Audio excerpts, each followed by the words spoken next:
Programa especial desde la ciudad del Románico, dispuestos una vez más a llenar este espacio en blanco de misterios.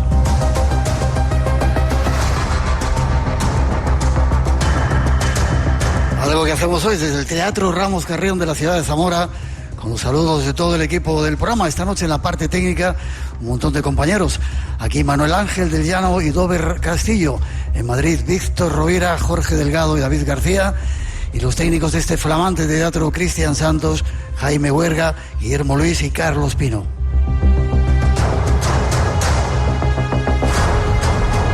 Y como siempre, Natalia Sotillos en la realización y coordinación, Tere Vilas en la locución, Juan Gómez y Luis Miguel Domínguez en la redacción y Alberto Real en la producción. Y como siempre, este que os habla, Miguel Blanco, dispuestos a navegar por estos universos ocultos. Pero antes de comenzar, que se sienta la fuerza de toda la gente que ha venido a vernos desde diferentes partes de España, con nuestro agradecimiento.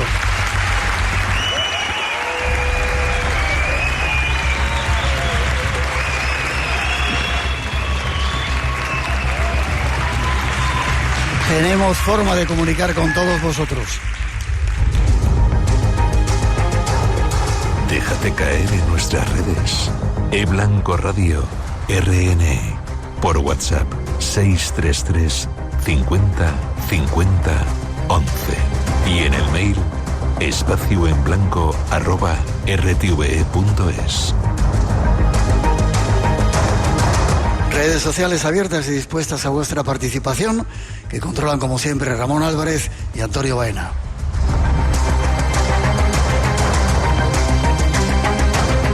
Y hoy, antes de comenzar, dar las gracias al organizador de este congreso, cuarto congreso ahora Ilusión de Zamora, Miguel de Lucas, que luego estará con nosotros. Os pido un aplauso para él. Muchas gracias, Miguel, por la invitación, por todo tu trabajo, por llenarnos de ilusión con tu presencia y por esos programas que haces y esa magia especial que tienes. Y saludar también a otro responsable, Víctor López de la Parte. Buenas noches, Víctor. Buenas noches. Qué gusto volver a verte. Un año más. Y qué gusto ver políticos como tú, vicepresidente, a ver si lo digo bien, primero de la Diputación de Zamora, diputado de Educación, Cultura, Turismo, Inmigración y Patrimonio Artístico. Sí. Tienes un montón de trabajo, ¿eh? Bueno, hay muchas áreas, es verdad. Ahí estamos intentando mejorar también la vida de los zamoranos desde esas áreas que tenemos en una provincia que ya conoces. Sí. Muy Quiero bien. conocer más, ¿eh? Porque yo creo que es la gran desconocida. Bueno, hay unas cuantas en España, ¿no? Pero Zamora, primero como ciudad, increíble y poco conocida. He estado diciendo por ahí que si esto lo tuvieran los alemanes, los americanos o franceses, habrían montado aquí una feria solamente para ver el románico del siglo XIII, ¿tenéis? Sí. Somos la... Dice, sí, se queda tan tranquilo. Muchas veces cuando dicen los guías dicen somos la capital de la ciudad europea con más románico del mundo, ¿no? Pero el románico estaba en Europa. Fundamentalmente somos la capital mundial del románico.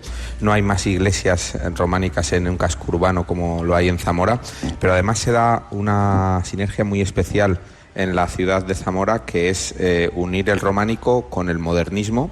Somos una de las pocas ciudades que forman parte de la ruta europea del modernismo, unas pocas de las pocas ciudades que hay en la península, fuera de Cataluña, y eso nos hace una ciudad muy especial para todo el que no la conoce. Y la verdad que como responsable también del turismo en la provincia, es verdad que nos duele también cada vez que escuchamos que toda la gente que nos viene a conocer sale encantada de la ciudad, y siempre decimos que los mejores embajadores que tenemos son las personas que nos han venido a visitar y que nos han conocido. Por eso lo que queremos es que nos conozcan cada vez más, porque el que viene siempre se queda prendado no solo del patrimonio y de nuestra gastronomía, de nuestro patrimonio natural, de nuestras tradiciones. Y una cosa muy importante que también se ha hablado aquí, que es de la identidad de Zamora, de cómo ha pervivido a lo largo de los años, de esos ritos también ancestrales que también se han mantenido también en muchas zonas de la provincia, sino de sus gentes, que lo hace también especial. Hoy seguramente vamos a aprender, yo sobre todo, de cosas de Zamora desconocidas que, increíble. También te doy las gracias porque desde la política os dais cuenta de que esto que hace Miguel de Lucas, convertir a Zamora en la ciudad de la ilusión, programas como el nuestro, que se escuchan en un montón de países, apoyéis este tipo de cosas, o sea que súper agradecido, y a la Caja Rural creo que también. Me tienes que decir un sitio, siempre te lo pido, que no tengo que perderme para conocer en Zamora, en la provincia. Bueno, yo creo que hemos dicho a lo largo de los años, hemos dicho ya muchos puntos, y este año yo voy a hacer especial hincapié en una cosa que Zamora se adelantó un poco también, siendo un poco intentando sacar el pie, ¿no?, de la política turística que tenemos en estas provincias pequeñas y que nuestros presupuestos son ajustados. ¿Me vas a hablar del eclipse? Sí. Ya te lo iba a preguntar. Vale, no. Dime. Pues yo te iba a recomendar el sitio que en Zamora hemos propuesto, uno de los sitios, que es Benavente, la ciudad de Benavente, que siempre ha sido un lugar de encuentro de caminos, un cruce de caminos. Seguramente Benavente es muy conocido para la gente que sube a Galicia o que sube al norte de España, y que va a ser uno de los lugares privilegiados para vivir ese eclipse, ese fenómeno astronómico que vamos a poder ver el 12 de agosto y que es el primer eclipse total que se va a ver en la península ibérica desde hace más de 100 años, porque el último, si no creo recordar mal, fue en 1912, y el siguiente que se vea en Zamora, porque bueno, ahora se habla de como una tríada de eclipses, ¿no?, que en el 27 habrá otro, en el 28 habrá otro, no van a ser de la misma duración ni a la misma hora, o sea, no va a ser tan importante como este, pero que se vea en Zamora, por ejemplo, la totalidad, no va a haber ninguno como el del 12 de agosto hasta dentro de 100 años, con lo que creo que ninguno de los que estamos aquí. Yo lo llamo la fiesta del sol. He tenido la oportunidad de ver 3, uno en Aqaba, en Jordania, que está la cosa complicada por ahí, se ha puesto complicada, otra en la selva, en el Amazonas, y no me quiero perder esta. Desde aquí recomendamos venir a Zamora a ver todos estos lugares. Os pido un aplauso para Víctor López de la Parte y os doy las gracias por el trabajo que hacéis, que sigáis haciéndolo. Muchas gracias. Gracias a ti por ser bienvenido a ver el eclipse ese día con nosotros. Me apunto y a la Semana Santa, prepararme que este año vengo a la Semana Santa. Gracias. Gracias.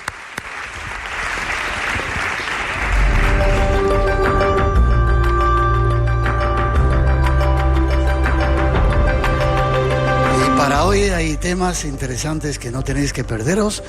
Os ofrecemos esa pequeña introducción que ya ponen nuestros compañeros.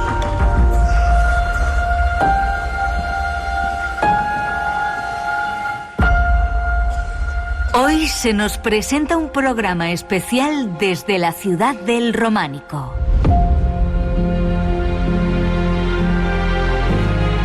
Hasta aquí hemos venido a reunirnos con un buen grupo de especialistas en diferentes misterios del mundo y de la historia.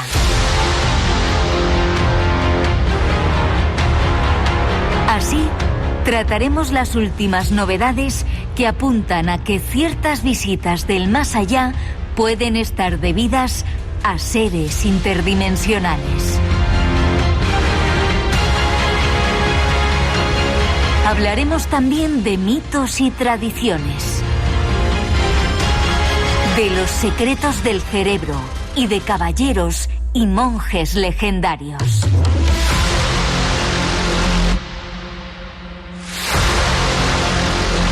Un completo grupo de temas e invitados especiales espera hoy para llenar el espacio en blanco que ya llega hasta todas vosotras y todos vosotros.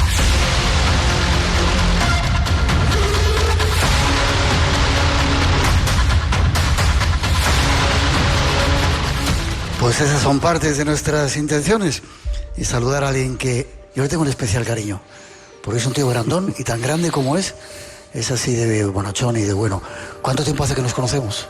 Pues más de 20 años, creo, Miguel. Más de 20 años. Me debes una chuleta de esas de Galicia, ¿eh? Tienes que ir a comerla allí. Estoy dejando de comer carne, pero hay un montón de gente de Galicia. Es Marcelino Requejo, llega desde Galicia. Os pido un aplauso para él. Gracias.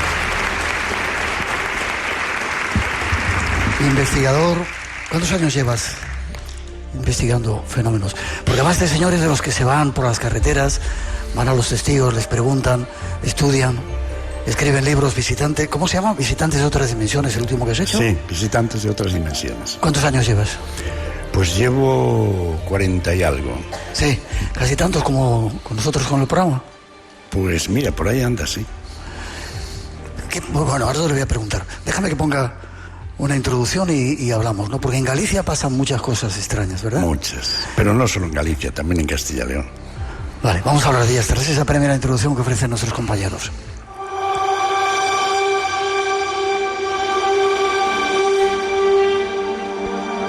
Hace algún tiempo, Ana Paulina Luna, miembro de la Cámara de Representantes de los Estados Unidos, veterana de la Fuerza Aérea Norteamericana, realizó una serie de declaraciones en las que afirmaba las posibles visitas de seres interdimensionales.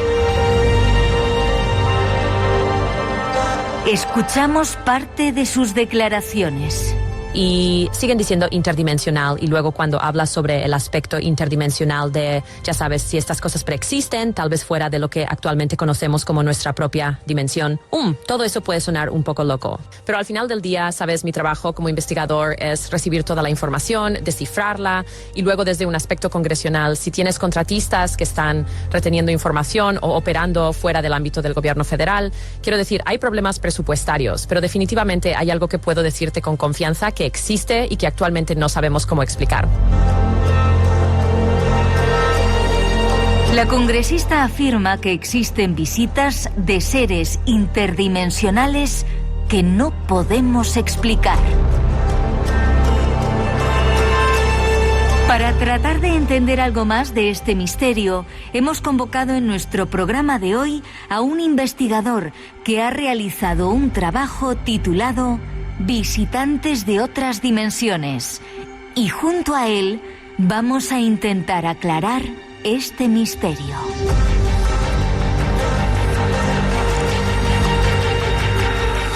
Por eso te tenemos aquí, que eres un investigador de raza, un hombretón grande y poderoso. Eso lo dices tú que me quieres. Cualquiera lo puede ver.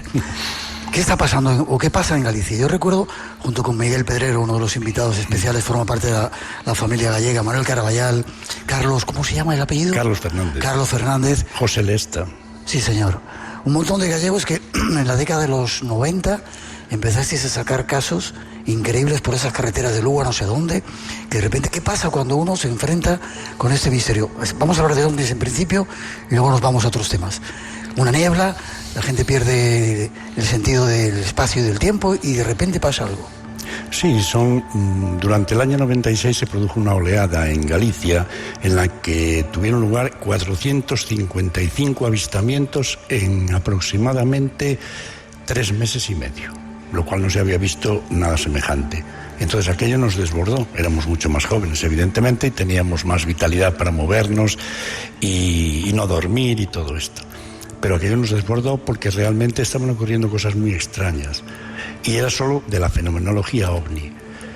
Pero a medida que los testigos nos iban comentando casos y te introducías en lo que estaba sucediendo solo, exclusivamente respecto al tema ovni, había algunos testigos que además te contaban a nivel muy personal y aparte, sin que se enterase la familia, otra serie de fenómenos extraños que nada tenían que ver con el fenómeno ovni y más con las creencias populares de la Santa Compaña, del olor a cera quemada y de seres que pululan por las noches y claro, aquí dentro de los domicilios, fuera de los domicilios, en el bosque. Y ya no era un caso, dos o una, digamos, es un tema de una leyenda que, como puede ser la Santa Compaña, que siempre se decía. Cuando fui apartando estos casos y los fui metiendo en cartera y luego les fui metiendo mano uno tras otro, quedas desbordado y quedas absolutamente cao. Porque te das cuenta que los testigos, número uno, no mienten, el testigo nunca miente. Nunca miente. Y en segundo lugar, está diciendo que por favor, de lo que te está contando no lo comentes a nadie y si lo escribes en un libro que estén cambiados los nombres, apellidos y el lugar, a ser posible. Otros no les importó, pero normalmente sí que piden el anonimato absoluto. Entonces, ¿quién se va a inventar una historia tan increíble como muchas de las que están en este libro? Cuéntanos algunas si quieres, aunque luego vamos a contar más. Bueno, ahí ¿te acuerdas? Pues no sé, tendrías tú si tienes guión de empezar por alguna en concreto, pero bueno, en casos de Santa Compaña. La Santa Compaña hay un concepto, y creo que la gente que está aquí, estamos en Castilla, también hay Santa Compaña en Castilla. Yo tengo algún caso de 1950 en el que ya se le hablaba a mi abuelo, que yo no lo llegué a conocer, ya se le hablaba de la presencia de la Santa Compaña en una casa de una enferma que fue a visitar. Pero bueno, esa es otra historia, muy fuerte, por cierto. El problema es que la gente cree que la Santa Compaña es un fenómeno que está en el folclore gallego, del norte también de la península en general, norte de Portugal, pero no es así, está extendido por todas partes. Y lo más curioso del caso es que tenemos el concepto de que es una procesión de difuntos que llevan velas y lo hacen de noche. Pero no, yo tengo casos de día, en Lugo. Y el testigo, por supuesto, dada la profesión que tiene, que era un constructor, me dijo esto ni media palabra a nadie, con mi nombre y apellidos. Y puedes decir el lugar donde ocurrió, porque es una zona aislada de monte y tal, pero fue un caso verdaderamente impactante. ¿Por qué? Por el concepto que rompe de que la Santa Compaña sea algo del atardecer, del amanecer o de la plena noche. Esto ocurre a la 1 de la tarde. Y es curioso porque muchos de los... Un poco la conclusión que tú sacas, ahora vamos a entrar en un caso tremendo que ha ocurrido aquí cerca en Castilla y León, es que cuando ocurre un fenómeno de estos, cuando van por esas carreteras que yo he visitado, transitado con Miguel Pedrero y otros cuantos locos gallegos, pasa algo, una niebla, como te decía antes, la gente pierde el concepto de tiempo y espacio, ven ese ovni o esa cosa rara, ese visitante que hay por ahí, es como si entraran en otra dimensión quizá. Sí. Entran en otro espacio-tiempo, porque lo más curioso que te dicen todos los testigos, cuando te van a contar algo relativo, bien a Santa Compaña, bien a aparecidos, sea en el campo o sea dentro de casa, en los domicilios, siempre te dicen que se produce un silencio inexplicable. Gente que va en carretera y de repente dejan de circular vehículos, el silencio es absoluto, no llegan a escuchar en ocasiones ni el propio motor del vehículo. Y en ese momento es cuando se produce el desenlace con el fenómeno. El fenómeno se acerca a ti a través de un silencio tremendo. Lo único que se escucha en alguna ocasión, y yo siempre he pensado que el testigo lo que recuerda es el comienzo del fenómeno y el final, lo que hay en el medio no lo recuerda, es un leve zumbido, como el ruido de un motor o de un secador, pero muy breve y muy rápido. El resto está en blanco. Es decir, ve venir a acercarse el objeto volando de noche, le sobrevuela o se queda un momento parado encima del vehículo y sigue. Y ahí yo siempre he dicho, date por fastidiado, amigo, porque te echaron mano.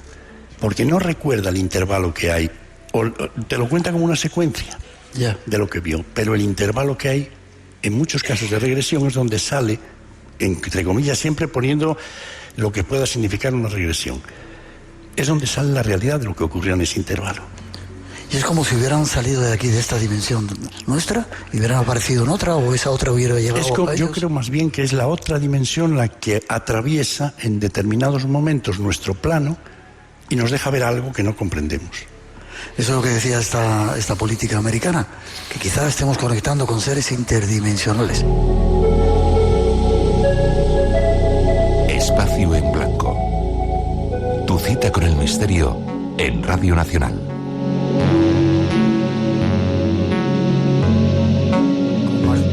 Con Marcelino Requejo en estos primeros minutos van a llegar otros un montón de invitados con cosas increíbles. Ocurrió algo tremendo, horroroso, el 10 de abril de 1979 por estas tierras. Cuéntamelo tú.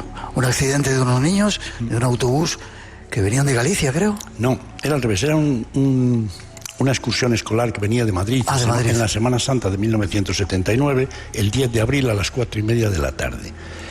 Este autocar viene, como digo, de Madrid hacia Vigo. Los niños todos eran de Vigo.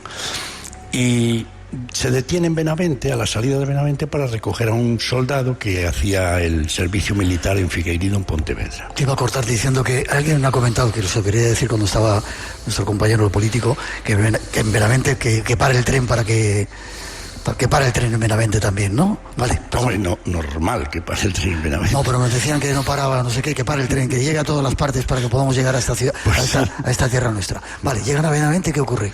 Recogen un soldado a la salida de Benavente que iba para Pontevedra. Estaba haciendo allí el servicio militar y venía de permiso. Y al poco de salir de Benavente, bueno, bien sabéis en Zamora que Santa Cristina de la Polvorosa, igual que Colinas de Trasmonte, donde murió Cecilia, y esa sería otra historia, pues está muy cerca de Benavente. Pues a unos 4 o 5 kilómetros está en Santa Cristina de la Polvorosa. Había llovido mucho esos días, el río Órbigo bajaba por Santa Cristina muy crecido y muy bravo, Y por alguna extraña razón que se desconoce, cuando el conductor entra en lo que digamos es el comienzo del puente sobre el Orbio en Santa Cristina, ocurre algo, nunca se supo exactamente qué, que se realiza una maniobra y el autocar vuelca y cae al río. Con un desenlace tremendo, porque de las 59 personas que viajaban en el autocar, murieron 45 niños y 3 adultos. Los profesores y el conductor. Y gracias a Dios, afortunadamente, se salvan 9 niños y el soldado, que creo recordar que ayudó en las labores de rescate y salvamento de algunos de los niños.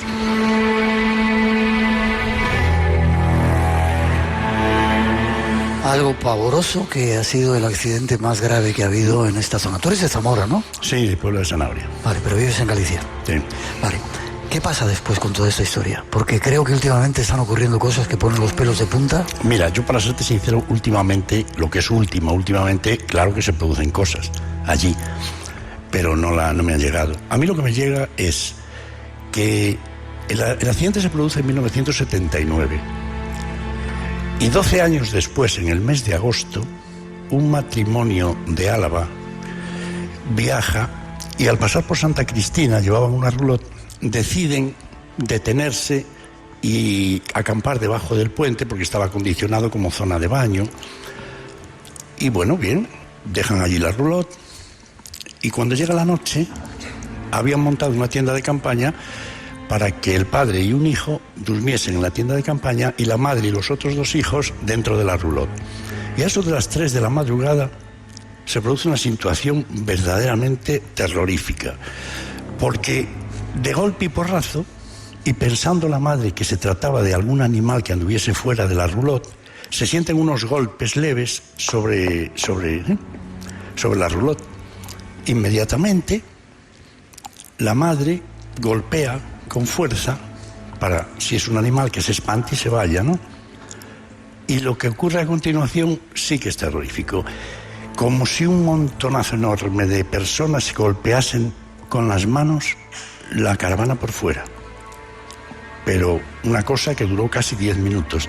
Quedaron aterrorizadas la madre y los niños, intentan ponerse en contacto con su marido y con el niño que están en la tienda de campaña, pero no pueden ni gritar del miedo que tienen. De golpe y porrazo paran los golpes, los manotazos. Inmediatamente la madre comienza a gritar por la ventanilla, sale el marido, creen que les están robando, y sale con el otro hijo, y lo que cogen es una linterna y empiezan a comprobar que toda la caravana por fuera está llena de marcas de manos de niños, pero negras, que tocan todo. A la mañana siguiente comprueban que también el techo de la caravana tiene marcas de pies.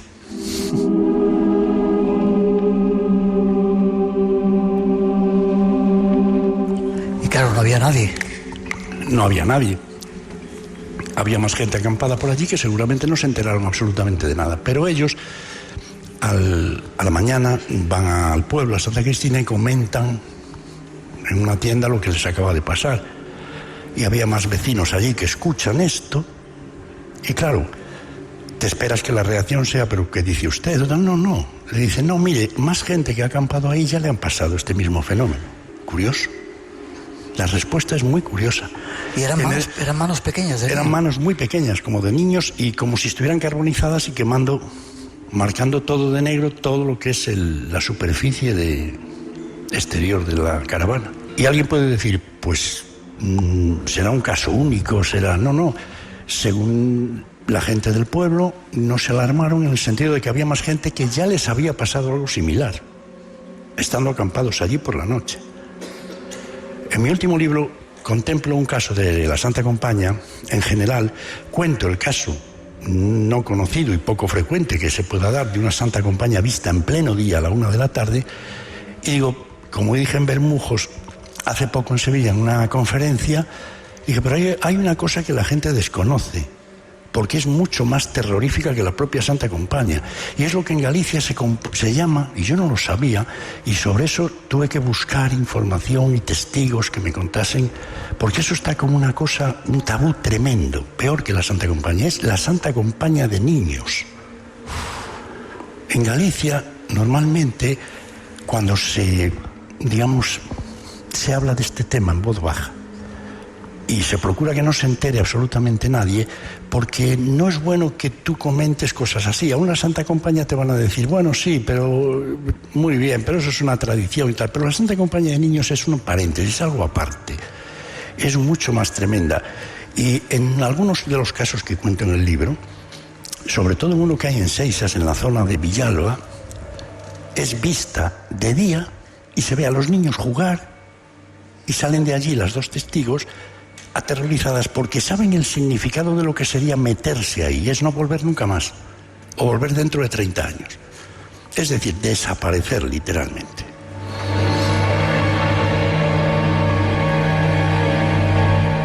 Y casi terminando, me gustaría estar contigo 3 o 4 horas, ya lo sabes. ¿Qué puede ser? ¿Los espíritus de los niños que fallecieron que se están manifestando de alguna manera? ¿Un contacto interdimensional con eso que se ha quedado ahí? O ya se producía ese fenómeno antes de que ocurriese el accidente, la desgracia de la tragedia del autocar.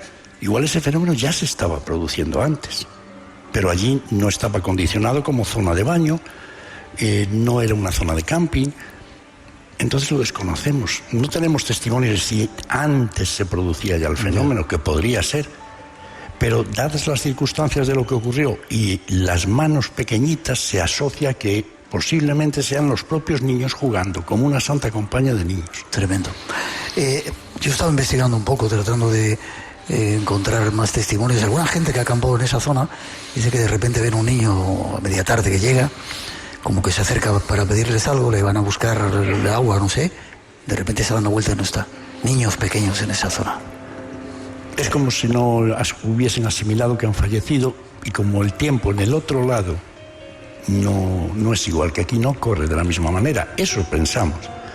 Entonces están atrapados en un lugar en los que siguen jugando, para ellos no han fallecido.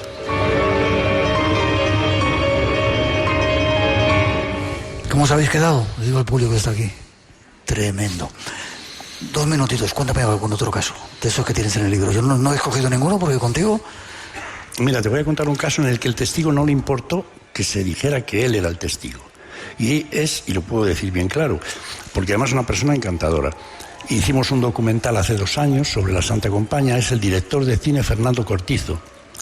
Y cuando íbamos a grabar la parte que me correspondía a mí en el documental, previamente estuvimos comiendo. Y durante la comida me dijo, mira, yo no me dedico al cine desde hace mucho tiempo. Dice, siempre fue mi pasión. Pero... porque yo le dije que me contase algo extraño que le hubiese ocurrido alguna vez, algo que él recordara, incluso de niño. Me dijo, no, mira, yo estudié veterinaria y me hice veterinario y estuve practicando mi profesión en la zona de la Costa da Morte, aquí en Galicia. Y tenía como misión pues recorrer ciertas aldeas y rellenarles hojas de saneamiento de las explotaciones agrarias y ganaderas. Y bueno, pues yo no solía entrar en las casas. Ojo, lo que me contó es impresionante. Y dijo que en cierta ocasión ya había estado en ese domicilio, pero siempre sin entrar en las casas, porque la persona le saca los papeles, él le pone el sello, les firma, mira a los animales, tal. Y ese día le dijo la tal María Jesús, dice, pasa, Fernando, siéntate ahí porque no encuentro dónde tengo las hojas. Tengo que subir a buscarlas. Siéntate ahí con mi madre en el banco de la cocina. Y él vio a una mujer muy mayor, dice que tenía 90 años, según le contó la hija, que tenía Alzheimer y no hablaba ya desde hacía 3 o 4 años. Y aún se las veía y se las deseaba a esta mujer para darle de comer a su madre. Lo cierto es que él se queda en el banco, sentado, esta señora está, como veis vosotros, en esta posición, con la cabeza agachada, y María Jesús sube a buscar los papeles que no encontraba para gestionarla con Fernando, ¿no? En el mismo instante en que María Jesús sube, me dice Fernando, esa mujer que estaba así, se queda mirando para mí, me señala con el dedo y me dice, pero con una voz totalmente nítida, me dice, tú tienes 2 hijos, estás casado. Dice, y yo le dije a ella, ¿y usted cómo lo sabe? Y dijo, porque me lo están diciendo esos niños que están detrás de ti. Y en ese momento baja las escaleras María Jesús, ya se siente que bajaba para la cocina, y esta mujer que estaba haciendo así con el dedo hace esto. Vuelve a la posición así. Vuelve a la posición inicial en silencio absoluto, que ya llevaba 2 años así. Me dijo Fernando que en su vida había tenido una sensación tan extraña y que no le dijo nada a María Jesús, porque no se lo iba a creer. En el correo electrónico o a través de Editorial Cidonia, que allí Carlos Fernández ya les puede facilitar toda la información que deseen sobre mí o sobre ponerse en contacto, porque a mí me gusta siempre que gente que le haya pasado algo me lo comunique. Yo no voy a dar los nombres después. Si lo escribo, le pido permiso, que me cuenten la historia tal cual fue, y en ocasiones, ya repito, me lo dicen y me ruegan que por favor no se entere su madre, que no se enteren sus hijos, que no se entere tal de lo que le ha pasado. Un placer estar contigo. Os pido un aplauso para él. Gracias, doctor. Visitantes de otras dimensiones. Déjame que te dé un abrazo mientras preparamos el siguiente invitado que nos llega. Este es el momento. El momento de tus misterios. Todos están en Espacio en Blanco.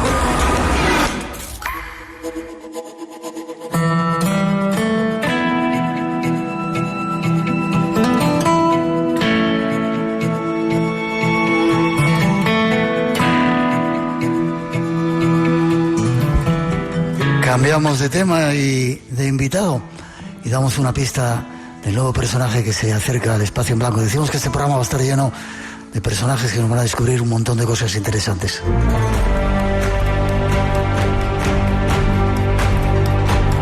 Llega el momento de recibir a una leyenda del periodismo en la Comunidad de Castilla y León.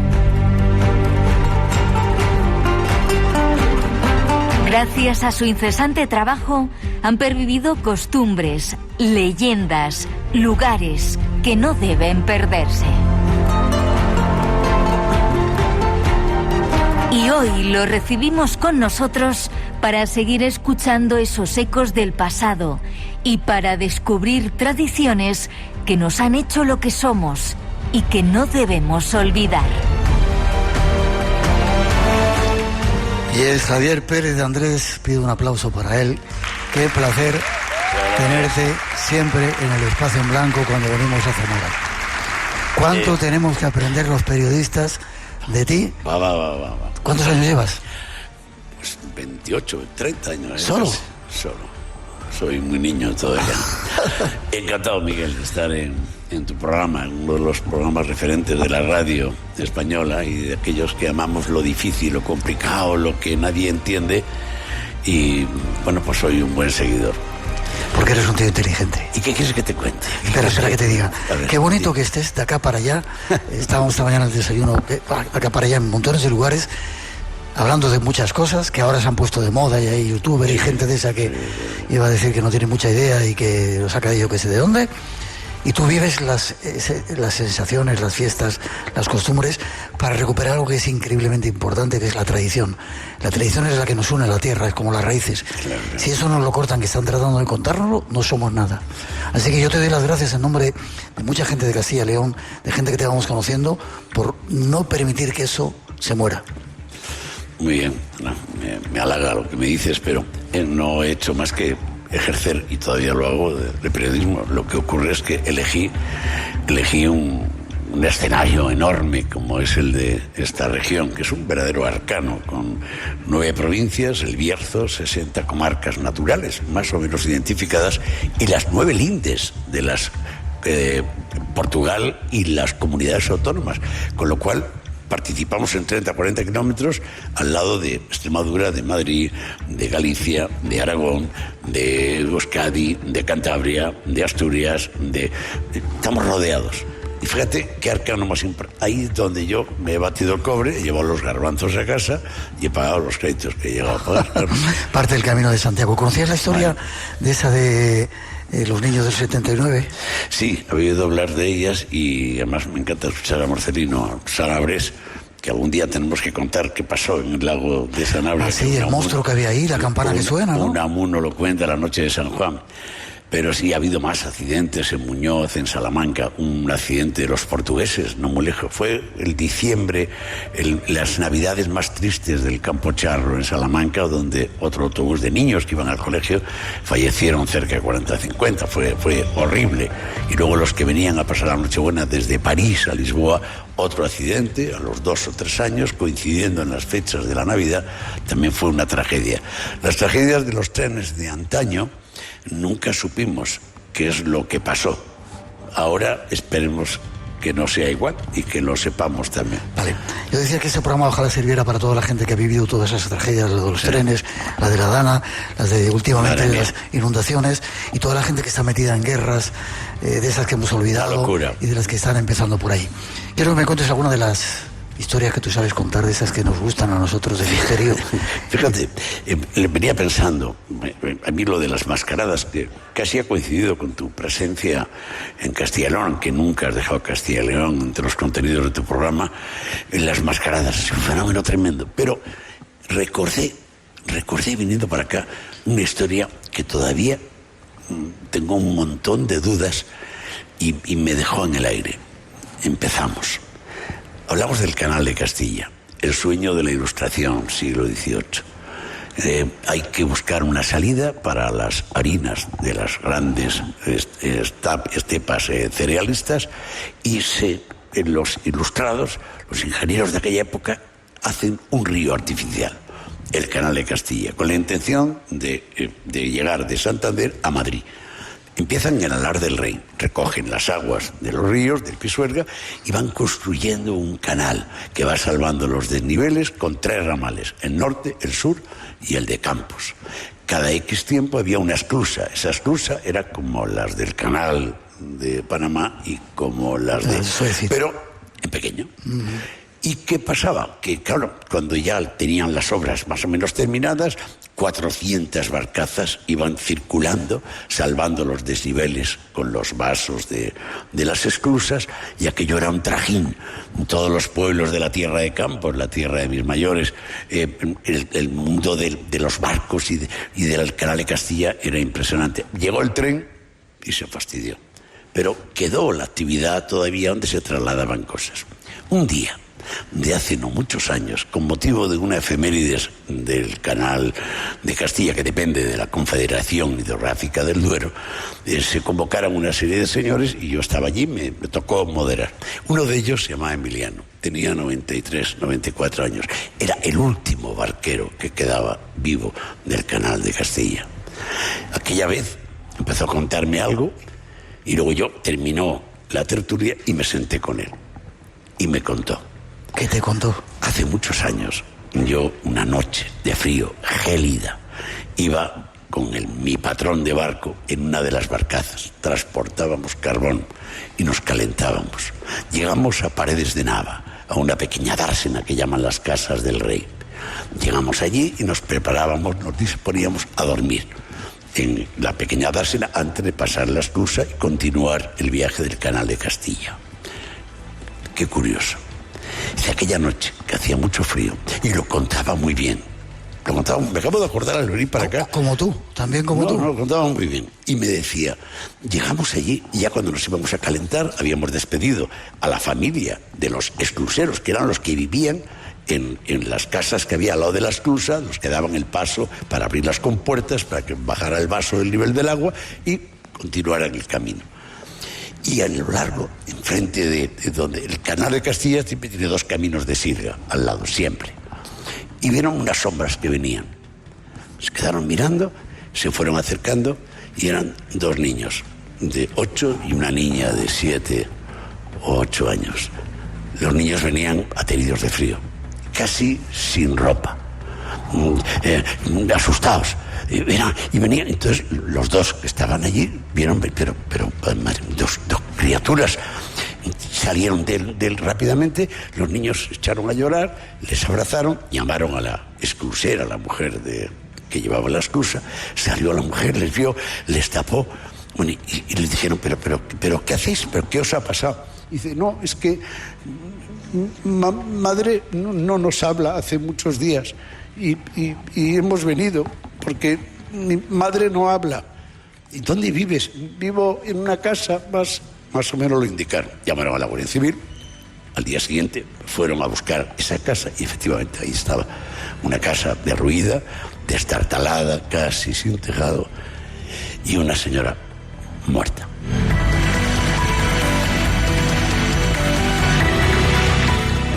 ¿Y? Los niños, a partir de ahí, se para la historia. Claro, me lo cuentan inmediatamente. Para un periodista, imagínate qué historia más bonita. Pero claro, yo no tenía tiempo para investigar, pero enredé lo que pude. Me fui a Paredes de Nava, hablé con los curas que había por si se acuerdan de aquello, hablé con la gente que había trabajado en las casas del rey en el canal de Castilla por si se acuerdan de aquella anécdota que me contó el bueno de Emiliano con 94 años. Nadie sabía nada.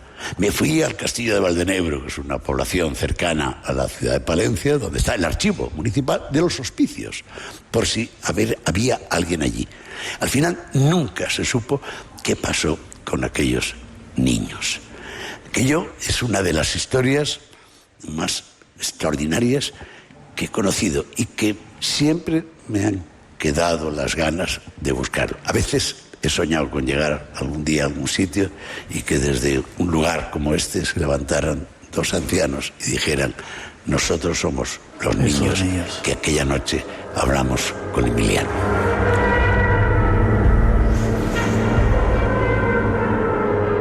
Qué bonito sería y qué manera tienes de contar las historias. 3 o 4 minutitos porque vamos a hablar de más temas con más invitados. Muy bien.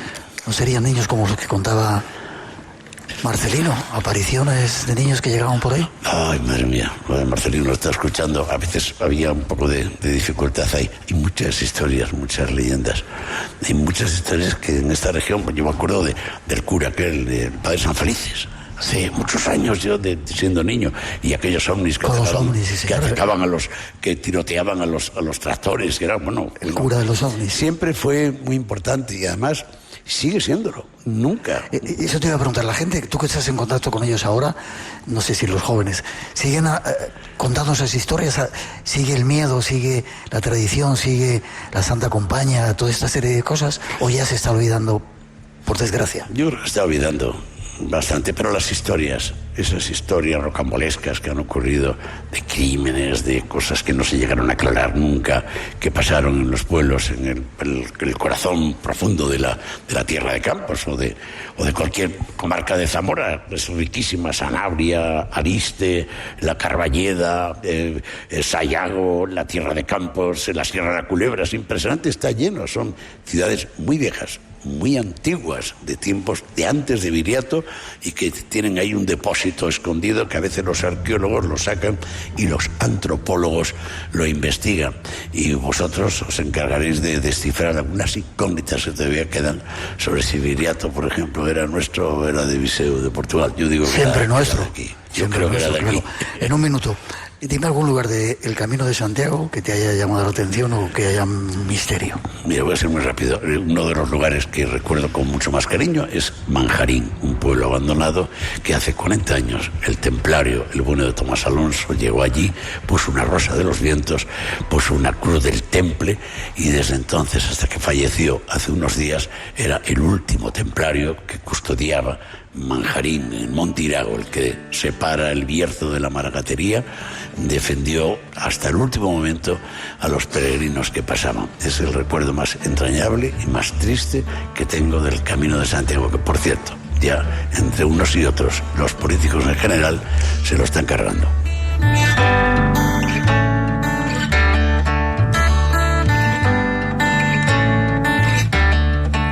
No dejes de hacer lo que estás haciendo. Algún día habrá que parar. Dale caña, sigue dando caña. Os pido un aplauso para él. Muy bien. Alguien que de la tierra sabe contar las historias de esa manera. Gracias. Con corazón, con alma. Gracias, te quiero. Ay, lo mismo, Miguel. Un abrazo. ¿Forma de contacto contigo? Gracias. Lo bueno que tenemos nosotros que nos dedicamos a este oficio es que nunca nos vamos, siempre nos quedamos. Yo me quedo los sábados en el Picaporte, en Es Radio, me quedo los fines de semana en el programa El Arcón de la televisión de Castilla y León, y me quedo en el periódico El Mundo, pues con entrevistas, columnas, y así, aparte de la agencia Argi, que dirige mi hijo Argi Miró, y que no dejamos de trabajar. pero estoy deseando contar historias, investigarlas, no dejarlas a medias. ¿Me dejas cabalgar contigo? Yo te llamo en cuanto las tenga. Gracias. Fuerte abrazo, espero verte prontito. No, seguimos, hay más cosas esperando para contaros, ya veréis.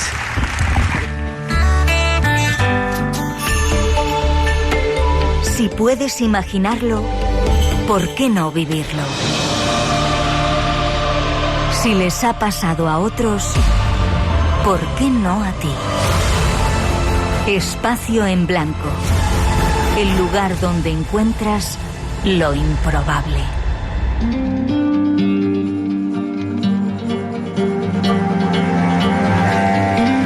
Y seguimos, hay invitado sorprendente, vamos a cambiar de argumento y vamos a prepararnos para escuchar algunas cosas diferentes, desconocidas, aquí en el Teatro Ramos Carrión. Tras esa introducción, os lo ofrecemos.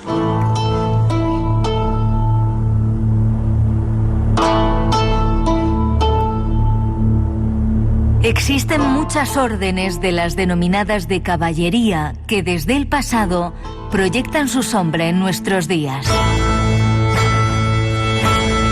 Una de ellas es la de Malta.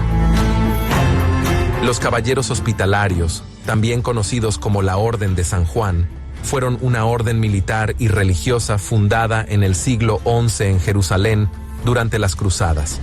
Originalmente, se dedicaban a cuidar a los peregrinos enfermos, pero evolucionaron hacia una fuerza militar para proteger Tierra Santa. Tras la caída de los estados cruzados, se establecieron en Rodas y luego en Malta, defendiendo Europa de ataques otomanos. Con el tiempo, perdieron su poder político, pero mantuvieron su misión humanitaria. Hoy, como la Soberana Orden de Malta, continúan operando en asistencia médica y caritativa, con un legado de siglos de servicio y fe.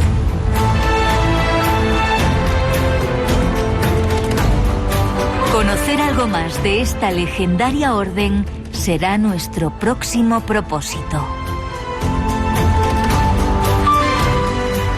Y para ello tenemos con nosotros a Sergio Rodríguez, profesor de CEU de Barcelona. Del CEU en Barcelona. Pido un aplauso para él. Pocas veces he visto a alguien que sepa tanto, que explique tanto. Tengo 3 minutitos, luego seguimos en la segunda hora, ¿te parece? Perfecto. ¿Eres miembro de la Soberana Orden de Malta? Sí, la verdad. ¿Cuántos hay en España? 750. ¿Sabían la historia que hemos contado? Caballeros que ayudaban a los peregrinos que iban a Tierra Santa, que después con esa lucha empezaron a venir para determinados lugares y llegan a Malta. Malta es uno de mis sitios favoritos. Lo he visitado y cuando llegas allí ves la catedral, ¿no? La catedral. Fue increíble. Y el hospital y todo eso de los... Digo, guau, esta gente ha tenido que ser tremenda. ¿Cómo eran? 2 minutos tienes y luego seguimos, hay tiempo. Empiezan como monjes guerreros que protegen a los peregrinos en el camino hacia Jerusalén y luego crean un hospital para peregrinos junto a la Basílica del Santo Sepulcro. Ahí acogen a la gente hasta que efectivamente cae el reino latino de Jerusalén en el siglo XIII, en 1291, en Crac de los Caballeros fue la última fortaleza. Ellos van con todas las órdenes que van a las cruzadas, van los templarios, van todas las órdenes son 4. En España están las otras órdenes que luchan también, Santiago, Calatrava, Alcántara y Montesa, pero ellos van allí desde Amalfi, desde el sur de Italia, crean ese hospital de peregrinos y luego se retiran, primero de Jerusalén, pasan luego a Rodas.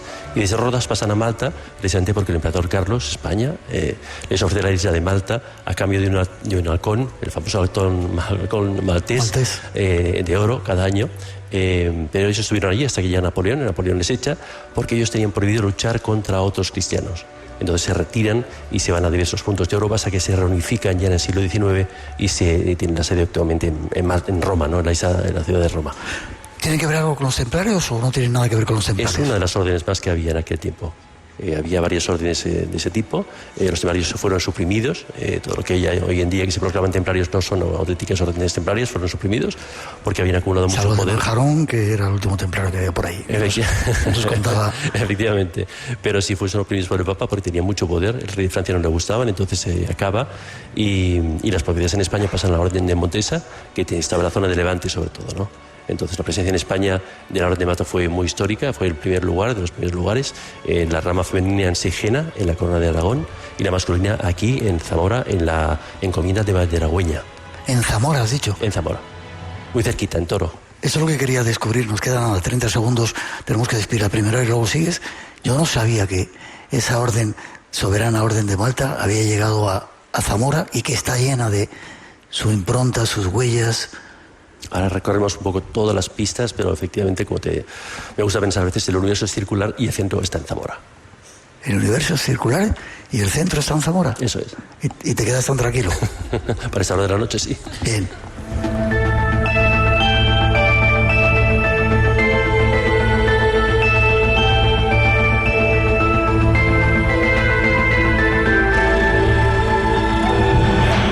Hemos de hacer una pausa. Llegan las noticias de las 2, la 1 en las Islas Canarias. Os dejamos con nuestros compañeros de los informativos. Ojalá traigan buenas noticias y enseguida regresamos. Tras ellas volverá el misterio de nuevo aquí al Espacio en Blanco en este programa especial que estamos haciendo. Os vamos a contar detalles increíbles de esta ciudad donde hay pruebas de esos caballeros y otros muchos invitados que van a llegar. Redes sociales abiertas, Blanco Radio RNE, por si queréis conectar con nosotros. No os vayáis que tenemos mucho que contaros todavía en este programa especial.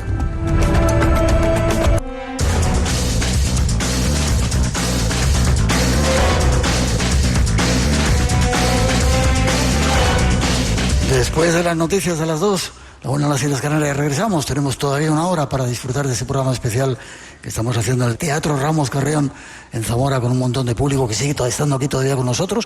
Yo tengo un poco de frío, no sé si vosotros. Un aplauso, que se sienta que seguimos. Las gracias a todos los que nos seguís en directo en Radio 1, Radio 5, los que escucháis el podcast en más de 100 países de todo el mundo y los que nos descargáis en la radio online también. Un saludo para todos vosotros. Redes sociales abiertas, Blanco Radio RNE, por si queréis participar en este programa, y atentos a lo que nos van a contar ahora. Seguimos con Sergio Rodríguez, miembro de la Orden Soberana de Malta. Te decía que seguramente la gente de Zamora no lo sabe, que qué sorprendente que llegarais aquí. Los caballeros, ¿cómo os denomináis o se denominan? Los caballeros y las damas, ¿no? Y de la orden, y los religiosos, eran monjes y monjas también. Qué bien que haya mujeres también. Sí. La Soberana Orden de Malta. Eso es. Y aquí estuvieron... ¿No eran los hospitalarios? El nombre es muy largo. La Soberana Orden Militar San Juan de Jerusalén, de Rodas y de Malta. Vale. Lugares en los que hayan estado aquí en Zamora y que podamos ver. Yo me he quedado alucinado con lo que me contabas anoche, de repente ver lo que está ahí. Y qué ciegos estamos que no lo vemos. Dime lugares. La Orden tuvo 25 pueblos de la provincia de Zamora, la actual provincia de Zamora, y 30 iglesias. Entre esas iglesias, por ejemplo, cuando nos fijamos en el San Juan de Puerto Nueva, San Juan por San Juan Bautista, el patrón de la Orden, San Juan de vemos en el rosetón central, es muy bonito, nos fijamos en los arcos, pero en el centro está la Cruz de Malta con las 8 puntas. Uh-huh. Cuando vamos aquí a la Magdalena, donde estuvieron las monjas, las comendadoras, las Juanas, como se llamaban, un tiempo, vemos en la cancela, en la puerta, también la Cruz de Malta, y en toda la cancela que da la vuelta a la Magdalena aquí al lado. La iglesia muy bonita que a todos os recomiendo visitar. Pero hay más todavía. Cuando uno va a la Horta, a Santa María de la Horta, que fue su gran convento de las comendadoras de la rama femenina, también ahí vemos que arriba todavía, la giraldilla de la torre, está también la cruz octogonal, la Cruz de Malta arriba. Yo normalmente, discúlpame, yo solo llevar una Cruz de Malta colgada. ¿Cómo podías describirla para que...? Las 8 bienaventuranzas, las 8 dones del Espíritu, sobre todo las 8 bienaventuranzas, ¿no? Bienaventurados los pobres de corazón, porque ellos verán a Dios, bienaventurados. O sea, esas 8 puntas significan un camino de vida, que es un camino de vida cristiana, ¿no? Los monjes, los caballeros tuvieron una etapa guerrera durante mucho tiempo, tuvieron una gran flota, estuvieron en Lepanto, pero luego se ha reconducido a lo que soy, que es una actividad, pues bueno, de hospitalaria, de trabajo con los excluidos, de trabajo en muchos lugares de toda España, comedores, incluso una cosa muy bonita que la gente desconoce, una presencia debajo de la Plaza Picasso en Madrid. Hay una gran comunidad de gente que vive. La Orden levanta una piedra una vez por semana y baja un dispositivo médico. Espera, explícame eso. ¿La Plaza de los Cubos? ¿Esa sí, la llaman? Sí, donde está la Torre Picasso. Ah, Picasso, sí. Sí, que esa plazada así dura. Sí. Ahí hay una comunidad de gente que vive recluida porque no tiene otro sitio donde estar, y la Orden de Malta baja cada semana con un equipo médico y con alimentos para hacerles ayuda médica, darles de comer, y ellos viven ahí abajo.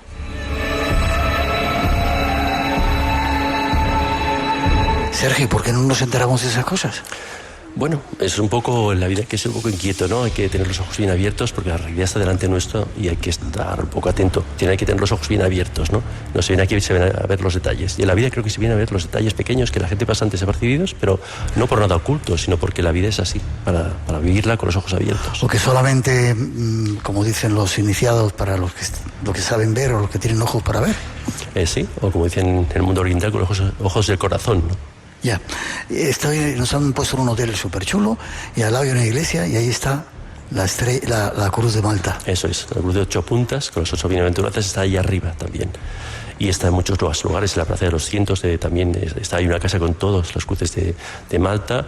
Luego hay un convento muy bonito, hasta el siglo XIX, que estaba enfrente de la catedral, la Plaza Antonio del Águila, muy bonito. Y luego fueron a su último convento, está en el Camino Viejo de Toro, saliendo de Zamora hacia Toro, y ahí murió la última Juana hace 4 años. ¿Juana qué significa? La última monja de la Orden de Malta. Monja. La última monja, la última comendadora de la Orden de Malta murió hace 4 años allí. Vale. ¿Y quién es el máximo representante? ¿El prior o...? Como toda orden, es una orden muy peculiar porque es una orden religiosa por una parte y es un Estado soberano por otra parte. Entonces, Estado soberano. Eso es. Este señor me enseñaba ayer que tiene 3 pasaportes. Uno de ellos de... Bueno, un pasaporte diplomático de la Orden de Malta. Entonces, es un Estado que tiene pues a un jefe de Estado, a un príncipe, y por otra parte un superior general de la orden religiosa, donde hay monjes y luego hay laicos, personas, hombres y mujeres, que apoyan la labor hospitalaria de la orden en todo el mundo, especialmente en España, pero en todo el mundo. Están en 130 países de todo el mundo y luego tiene una red de embajadas, está presente en todo el mundo también, ante organismos como las Naciones Unidas, como la Unión Europea, y desarrolla esa labor de mediación, monta hospitales en 48 horas de urgencia en todo el mundo. ¿Sí? Sí, cuando hay un tsunami o cuando hay un desastre, una hambruna. Entonces, bueno, esa es la labor, la forma de testimoniar donde ella, de luchar contra ese mal que hoy en día es el hambre, el abandono, los desastres naturales, ¿no? El dolor. Ya. ¿De dónde sacáis el dinero? Bueno, antes era una sociedad secreta como los masones. No tiene nada que ver. ¿Y por eso no sois tan conocidos? No, es posiblemente de discreción. No tiene absolutamente nada que ver. Es una institución de la Iglesia Católica y es un orden, si uno lo googlea, encontrará rápidamente la sede en España y las sedes sociales y todo eso. ¿Ellos saben que tú estás aquí hoy hablando de todo ello? Pues no, porque estoy un poco improvisado, pero no, pero vamos, que no hay ningún problema en comentarlo. O sea que... Vale, ¿el dinero de dónde lo sacáis? Las propias cuotas, aportaciones que hace toda la gente en todo el mundo. Sí, mucho. Porque para hacer todo eso que movéis tiene que haber muchas aportaciones. Bueno, ¿no? Lo justo y necesario para hacer esas obras sociales, ¿no? ¿Y os ayudáis entre vosotros? No es una sociedad secreta, por decirlo así. No es un grupo de iniciados. Es como todo lugar, pues uno, pues eso, como si uno va a una parroquia, ¿no? Pues un parroquiano de al lado que está al banco de al lado, pues uno se ayuda, pero porque se conoce, ¿no? No es porque sea un grupo secreto de personas que entre ellas se ayudan. ¿Conocíais, pregunto al público que está aquí, la Soberana Orden de Malta? ¿Habíais oído hablar de ella? Y sobre todo que había estado, o que está aquí en Zamora. Todos los municipios de la zona de Toro, las que se llaman de San Juan o de la Encomienda, eran municipios de la Orden de Malta. Y ahí está lleno de cruces en todas las iglesias, todos los giraldillos, en las torres, en todo. ¿Y seguís teniendo vigencia todavía? ¿Seguís teniendo lugares vuestros? Hay una presidenta a nivel en toda España, hay una presidenta, y luego hay delegaciones en todas las comunidades autónomas, y luego hay centros de ayuda en todos. Hay un hospital, residencias de gente mayor, centros sociales, todo tipo de cosas. ¿Hay que pagar por ir a esos hospitales o...? No, son gratuitos. Se da a comer a la gente, se da asistencia médica, se da formación, no hay que pagar. Hay un sitio que a mí me encanta de Segovia, que es la ermita o la iglesia de la Veracruz. Eso es. Una vez vi ahí gente muy, muy rara vestida. ¿Os pertenece a vosotros? La iglesia de la Veracruz no pertenece ya formalmente a la Orden de Malta, pero sí que está cedida a la Orden de Malta por el Obispado de Segovia. Y es ahí donde se suelen hacer junto a la iglesia, junto a Madrid. Pero también, y sobre todo ahí en la Veracruz, se hacen las investiduras de caballeros. Se recibe a nuevos caballeros y nuevas damas que quieren formar parte de esa misión hospitalaria. Cualquiera puede formar parte de... Cualquiera que se verifique que efectivamente tiene una vocación de servicio a los demás, no entra allí porque es una cosa bonita o prestigiosa, sino que simplemente lo que quiere es servir, ayudar a los demás. ¿Y qué hay que hacer? Hay que estar un tiempo de voluntariado, un poco de probanza, ¿no? Para ver si uno realmente tiene una voluntad de estar ahí, para hacer cosas, y luego ya simplemente pues, forma parte y es recibido por los demás, tiene un abrazo de cada miembro y entra a formar parte en su sitio en el que le toca, ¿no? ¿Os reunís muy a menudo ¿Aquí en España? Sí, en cada comunidad autónoma hay unas misas regulares, y también hay encuentros sobre formación y bueno, luego está esa misión humanitaria global, que es muy bonita, que yo invito a la gente a que la conozca, porque realmente es precioso ver la bandera de la Orden de Malta, pues eso, en tiendas de campaña en medio del Sahel o en medio del tsunamis, en 48 horas. Fíjate que yo no me he fijado eso cuando hay esos desastres. Sí. ¿Estuvisteis en La Dana? Sí, estuvimos en La Dana, sí, ayudando desde el primer día, prácticamente, con todo tipo de alimentos, presencia, tiendas de campaña, alojamiento de gente, sí. Qué sorprendente. Nos queda poquito tiempo, porque creo que nos hablen más invitados que están aquí de la amígdala, casi nada. Es que no sé si decirlo. Me han soplado, tú vas mucho a Roma, el Papa va a venir dentro de poco aquí a España, que tú has tenido algo que ver con lo que va a hacer el Papa en España, o me han soplado mal, o no puedo contarlo. Si lo digo sería un soplón. Entonces, como todo eso está en soplar, pero bueno, en fin, el Papa viene a España porque hubo una propuesta muy creativa, una propuesta en la cual había un parlamento ante las Cortes reunidas y había una visita a una instalación, a un lugar social, que es lo que el Papa Francisco había pedido siempre desde el año 2013. Francisco. Entonces, Papa Francisco, y esa propuesta no fue atendida. Se hicieron propuestas muy tradicionales, no fueron atendidas. Ahora sí, una propuesta que ha gustado mucho al Papa, y efectivamente habrá un encuentro en Madrid, habrá luego la Sagrada Familia, la presencia de las Cortes, Sagrada Familia de Barcelona, que es la iglesia más alta del mundo desde hace unos días. Ajá. Y finalmente en Gran Canaria y en Tenerife, pues visita a lugares de acogida de migrantes. ¿Tú has tenido algo que ver en eso?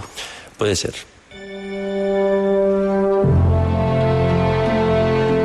Y hoy, aunque este programa seguramente no se va a poder emitir hoy por los premios Goya que hay por ahí, nos hemos despertado con una noticia increíble. Guerra entre Estados Unidos e Israel contra Irán. Eso es. Y tú que eres un experto en eso, ¿qué nos dices? Atentos a lo que nos va a contar. Sucede exactamente en el día de Purim. Hoy es la fiesta, hoy se ha acabado ya, porque el Sabbat empieza las últimas luces del viernes. Hoy ha sido la fiesta de Purim. Purim recuerda la salida del exilio de Babilonia, cuando el pueblo judío se escapa de Persia. Y es el libro de Esther de la Biblia. La reina Esther, que era judía, se infiltra, se casa con el rey de Persia, con el emperador de Persia, y al final le pide un deseo y le dice: libera, no mates al pueblo de Israel, y déjalo liberarse y que se vuelva otra vez a su pueblo. Y 2000 años más tarde se cumple esa especie de vuelta a Persia, pero un poco a la venganza, ¿no? Un poco a retomar un poco esa amenaza que para Israel ha sido siempre Irán, siempre ha estado la greña, pero es verdad que hoy se ha hecho justo en el día en que 2000 años más tarde se conmemoraba la vuelta desde Persia, la actual Irán, del pueblo judío a su lugar original. Es decir, que detrás de estas cosas que aparentemente políticas, que no tienen mucho sentido, hay fuerzas por abajo que explican por qué las cosas suceden en un determinado momento. Nada es por casualidad, todo es por causalidad. Entonces, igual que el armamento judío siempre lleva normas, israelí lleva siempre nombres del monte Tabor, Galil, todos son nombres bíblicos. Hoy la fiesta de Purim se ha producido ese ataque. ¿Y por qué llevan nombres bíblicos? Para darle ese sentido religioso, esa fuerza, esa carga. Esa fuerza adicional, en el cual es pues un poco como las cruzadas originales, ¿no? Se lucha en nombre de algo, ¿no? Y entonces se invoca esa protección.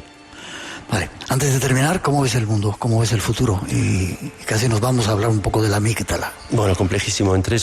Un mundo bipolar, de un nuevo bipolarismo muy, muy salvaje y muy inestable. 2, una carrera por los 25 recursos estratégicos que hay actualmente en todo el mundo. Todos tenemos litio, coltán, tenemos todo silicio, ¿no? Los móviles, las pantallas, en cualquier cosa que tenemos. Y luego la IA. Ahí tenemos al revés, ¿no?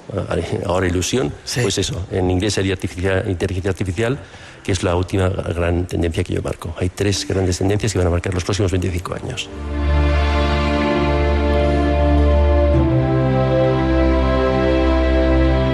Sergio, me gustaría en otro momento hacer un programa mucho más largo contigo para seguir hablando de todo esto.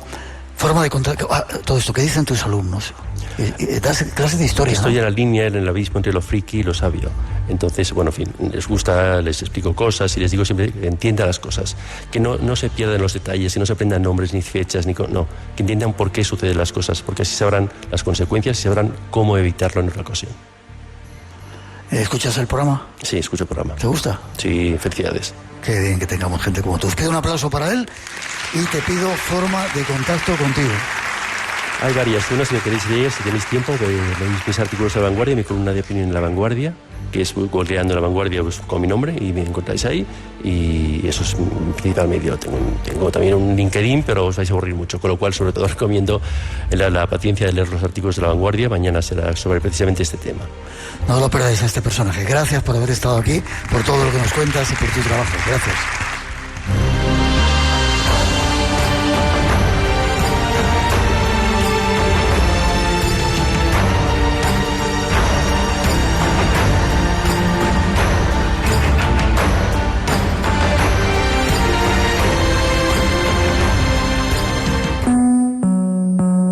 El misterio puede abrir la puerta a otros mundos, desconocidos, sugerentes, a veces aterradores.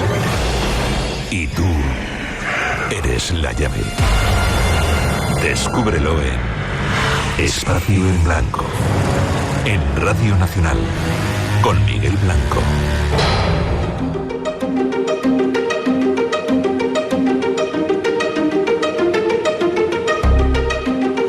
Y vamos con más temas. En este viaje que estamos realizando aquí en Zamora, gracias a Miguel de Lucas, hemos descubierto personajes súper asombrosos con cantidad de cosas que contar. Después de esa introducción, os presentamos a otro de ellos y ya veréis qué sorprendente.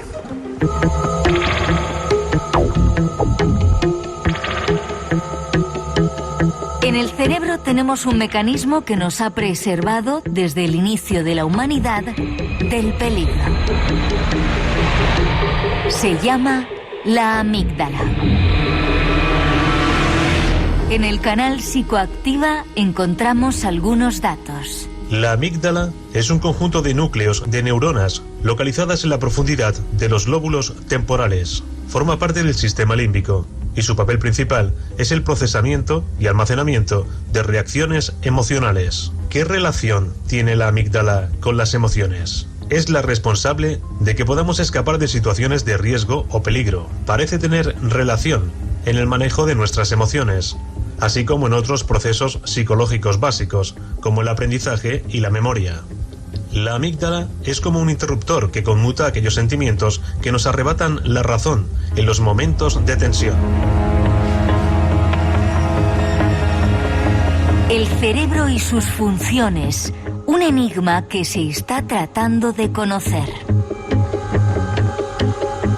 Y para hacerlo, hoy, en nuestro programa, nos acompaña un experto que nos va a ayudar a comprenderlo. Y ya le saludamos, es Eduardo Mayor Toranzo, ¿lo he dicho bien? Sí, perfectamente. Muchas gracias, Miguel. Buenas noches. Buenas noches y encantado de estar aquí. Un placer que estés con nosotros. Os pido un aplauso para él. Una persona que me ha sorprendido increíblemente aquí en Zamora. ¿Eres psiquiatra? Sí. ¿Investigador?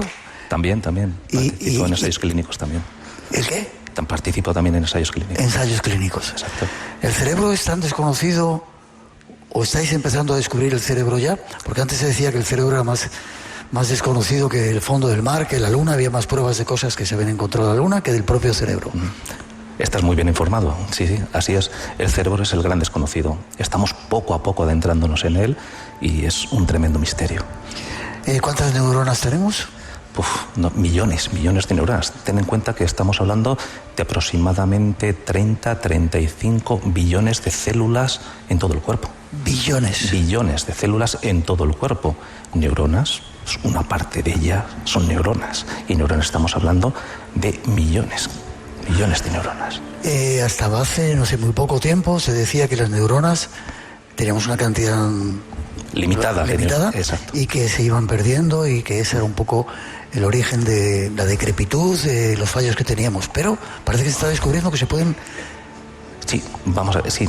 Siempre se ha dicho que la degeneración de lo que es una demencia senil, de un deterioro neurocognitivo, es la pérdida paulatina de neuronas. Muchas veces también mediado por otras enfermedades, por ejemplo cardiovasculares, pequeños microinfartos, infartos lacunares, que nos van mermando el número de neuronas. Pero ahora los estudios están viendo que las neuronas se están empezando, estamos descubriendo como que no es una cantidad finita, sino que de algunas partes del cerebro estamos viendo que se pueden volver otra vez a reproducir, principalmente en la zona del hipocampo. Todo lo que es cerebro del sistema nervioso central, pero también del periférico se está viendo que hay mucha más rehabilitación, como si dijéramos neurogénesis de neuronas. Debe ser sorprendente eso, ¿no? Es fantástico, es fascinante y sobre todo cuanto más se investiga, mucho mejor, porque estamos llegando a unos límites que es que no sé dónde vamos a llegar, pero al final la plasticidad neuronal, de la que ya hablaba Ramón y Cajal, le dieron el premio Nobel. Por eso, a principios de 1900, pues ya estaba en ese camino, en la plasticidad, en que las neuronas se podían empezar a regenerar. Imagínate, yo soy un tipo que me drogo mucho, fumo mucha hierba de esas o hachís. ¿Eso afecta a las neuronas? A mí siempre me lo han dicho. Sí. Yo no lo hago, pero bueno. Y además ves gente que fuma mucho que parece que van lentos, sí, que le patinan las neuronas. Exacto, también pues ahora está muy generalizado, por ejemplo, el consumo del hachís, del THC. Sí. Eso pues provoca un síndrome amotivacional. La gente que fuma mucho hachís al final es como una especie de depresión, como que pasan de todo. Es una especie de estar en la vida pasando de todo, si lo podemos denominar así. Y claro, van poco a poco lo que es destruyendo todo el árbol neuronal. ¿Eso se puede recuperar? Por la plasticidad estamos viendo que sí, lo primero hay que dejar el tóxico. Y después, sobre todo, buena alimentación dieta mediterránea y después ejercicio, oxigenación, o sea, cambiar hábitos de vida. Al final, igual que nos moldea el cuerpo, por ejemplo, ir al gimnasio, también perdemos, pues, por ejemplo, la grasa abdominal y todo cuando hacemos ejercicio, cuando tenemos la alimentación adecuada, pues también a nivel cerebral aumenta lo que es las arborizaciones, las conexiones interneuronales.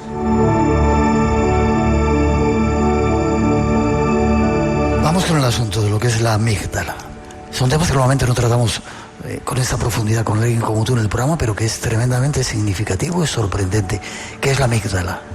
Lo habéis definido perfectamente. Vamos a ver, la amígdala es como si dijéramos el núcleo, lo llamamos así, el núcleo del miedo, del pavor, del terror, lo que nos hace huir. Son dos pequeñas glándulas en ambos hemisferios cerebrales y son como si dijéramos la que nos da la voz de alarma. Imagínate que ahora mismo aquí, en este momento, sucede algo totalmente inesperado. Entonces nuestro cerebro captaría ese estímulo, va del tálamo a la amígdala y entonces la amígdala, por el sistema hipotálamo hipófiso suprarrenal, secreción de cortisol, sistema nervioso autónomo, simpático parasimpático, y entonces nos prepara para huir. Siempre estamos viendo en ocasiones que dice la gente, mira, esta situación se me apareció, pues por ejemplo un tigre, se me apareció una situación de peligro y yo no sé cómo lo hice, pero trepé por esta rampa o por este muro que era imposible, si es que yo no estoy ejercitado para esto, yo no tengo estos músculos, pero ha sido una cosa mágica, una cosa maravillosa. Y eso es que el sistema nervioso simpático lo que nos está haciendo es que toda la sangre nos la está acumulando a nivel de los músculos y a nivel de lo que es del abdomen, de la garganta, sentimos como un pequeño nudo, pero la sangre nos ha hecho saltar esas alturas que nosotros creemos que no podemos hacerlo. Es un mecanismo de huida. Que nos ha protegido desde el inicio de la humanidad, ¿no? Claro, eso lo que nos ha protegido es nuestra supervivencia. Nosotros estamos vivos gracias a ella. Porque, sí, como te comentaba, aparece algo, pero después también la amígdala, desde el tálamo nosotros recibimos la señal. ¿El tálamo dónde está, perdona? Sí, a nivel cerebral. Vale. Y está conectado con la amígdala, es como si dijéramos el primer filtro. Sí. Desde allí nos llega la amígdala, pero también hay otra que es un poquitito más lenta, son dos vías las que nos llegan a la amígdala. La vía directa, que es la que nos hace estar preparado para situaciones imprevisibles, como si dijéramos. Y después la otra vía que nos va a nivel cortical y nos llega a la zona prefrontal. La zona prefrontal es los que son futboleros, por ejemplo, el VAR, es el que nos dice... ¿El VAR? El VAR del fútbol, el que nos dice, ha sido penalti, no ha sido penalti, es como si dijéramos el que pone el sentido común y nos dice, no creas que es un tigre de peluche, por ejemplo, y entonces le manda la señal a la amígdala por el sistema GABAérgico, que por ejemplo, ahora mismo, como hemos visto en estas charlas, tan fantásticas de los compañeros es el mecanismo que se utiliza con las benzodiazepinas, uno de los fármacos más recetados actualmente por la ansiedad. Disminuye ese estado de alerta en la amígdala y entonces no activa, como si dijéramos, todo el sistema de huida. Dice, oye, tranquilo, es un gato de peluche y entonces estamos ya todos tranquilos. Pero nos puede suceder, por ejemplo, otra situación totalmente inesperada. Vemos algo que no entendemos. Ahora mismo vemos una aparición aquí. Yo no he visto nunca. O un ovni. Un ovni, un extraterrestre, llamémoslo X. Entonces nuestro cerebro se bloquea, que es lo que hemos visto también con los otros compañeros. Nuestro cerebro, porque la amígdala está lanzando una señal que no sabe lo que es. Nuestro sistema frontal, prefrontal, está analizando todo. También intentamos tomar datos del hipocampo. El hipocampo son los recuerdos. Y claro, vemos, ¿pero qué está pasando? O sea, no entiendo nada. Por eso nos quedamos paralizados ante situaciones, grandes desastres, un huracán, un terremoto, algo totalmente inesperado, una aparición. ¿Qué pasa? Nos quedamos paralizados. Que eso en el fondo también es de nuestro cerebro primitivo, que muchas de las partes nuestra de la supervivencia viene de ahí, de quedarnos quietos. Lo estamos viendo ante un peligro, películas, por ejemplo, de dinosaurios, no te muevas que te ataca. Lo vemos en muchísimas cosas, o sea, en muchísimas ocasiones. Esto es nuestro cerebro primitivo, que está pasando, nos queda totalmente rígidos. El cerebro está intentando entender qué está sucediendo, no sabe, es un dato nuevo y se produce este fenómeno que ya lo han explicado los compañeros de amnesia. No sabemos qué hay y no recordamos, porque el cerebro no está captando todo, porque está intentando analizar qué está pasando. De ahí se explican los fenómenos amnésicos de personas en situaciones estresantes que le preguntas y no recuerdan exactamente lo que les ha pasado. Después ya, claro, el cerebro tiene que dar una solución, no nos podemos quedar y cada uno reacciona pues, como buenamente puede. Pero ese instante de parálisis también es un instante de que el cerebro está intentando analizarlo todo y no sabe qué pasa. Y por eso se producen muchas veces los fenómenos amnésicos ante situaciones. ¿Qué pasó? No sé lo que pasó al principio, vi una luz y ya no recuerdo nada más. Eso sería una explicación a nivel neurobiológica. No estoy entrando en que si te pueden abducir, no te pueden abducir. O sea, una explicación y es hasta donde llegamos. Yo no sé si dentro de 10, 15 años hay otra explicación, pero el cerebro es eso.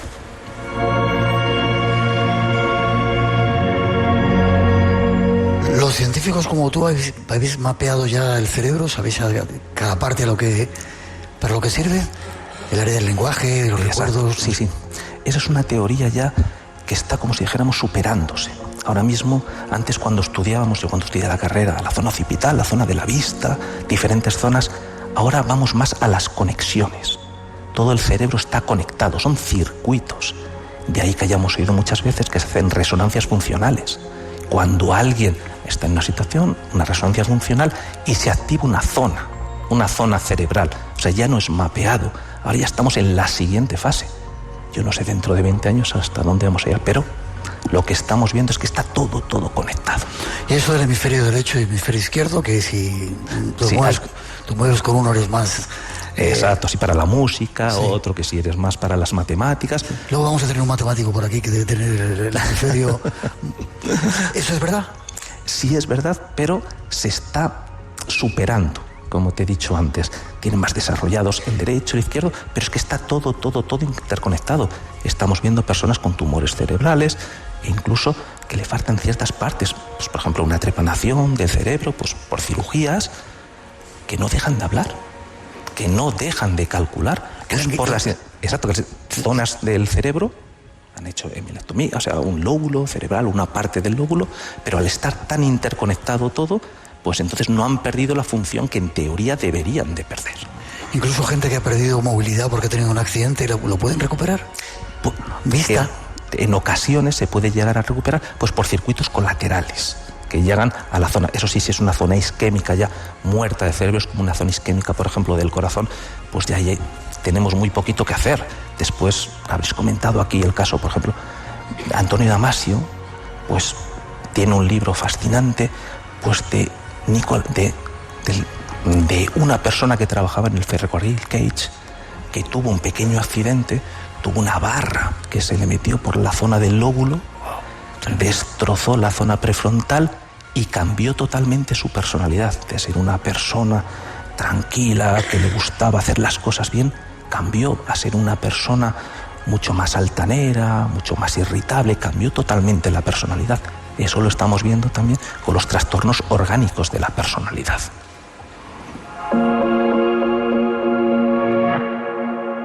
Sorprendente lo que cuentas. Nos queda todavía un poquito de tiempo.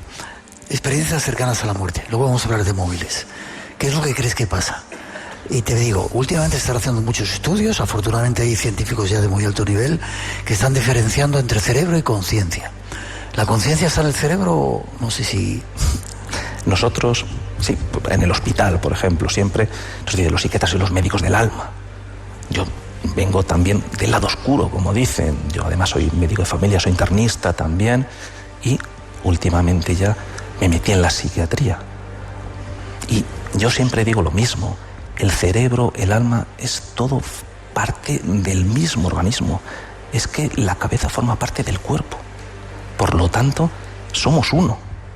Que ahora estas experiencias, está el doctor Segarra haciendo pues, sí, con las experiencias cercanas antes de la muerte, están los físicos cuánticos diciendo que puede ser, que no puede ser. En el fondo somos energía, ¿no? Él lo explica así, somos energía, y en cuanto nosotros dejamos de habitar este mundo, cuando estamos muertos, esa energía ¿dónde va? Es lo que él explica. Experiencias cercanas a la muerte.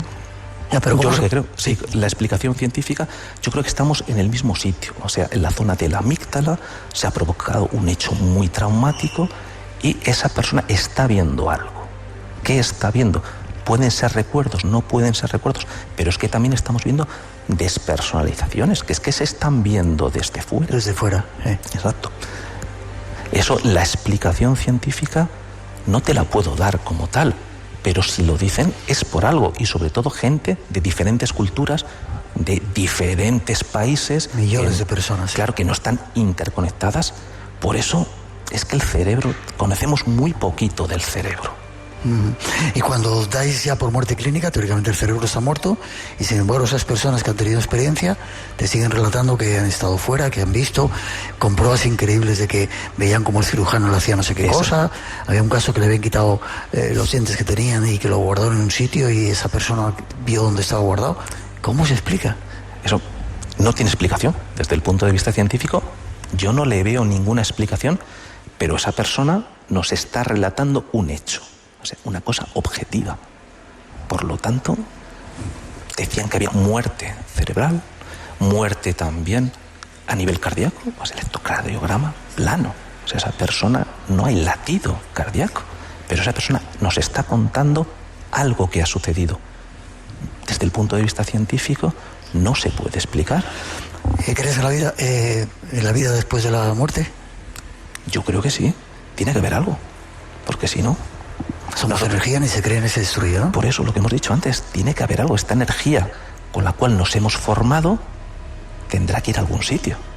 Tendremos que abandonar nuestro cuerpo y a algún sitio tendrá que ir nuestra energía. No sé dónde.